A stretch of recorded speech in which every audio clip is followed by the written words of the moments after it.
को शांत रखिबार 10टी सरल सूत्र अच्छी। बंधुगण आपण मैंने ए 10टी कथा को मानिले आपण मन किछि मात्र आयत निश्चित हब। प्रथम कथाटी है कहार काम सेते बेले पर्यंत हाथ दियंतु नहीं कि जेते बेले पर्यंत से तुमको पचारि नहीं बा तुमको किछि कुआ जाहि नहीं। 2 नंबर क्षमा करबा एवं किछि कथा को भूलिबा सीख। 3 नंबर नाम कमाइबार लालसा रखंतु नहीं।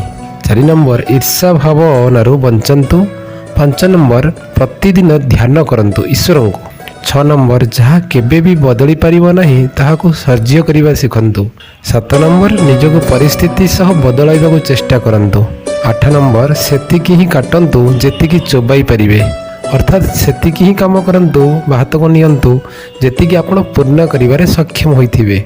9 नंबर कौनसी काम को अणदेखा करंतु नहीं एवं एपरी कौनसी काम करंतु नहीं कि परे सेथिपाई पश्चाताप करबाकू पड़िबो। 10 नंबर मस्तिष्क को खाली रहिबाकू दियंतु नहीं।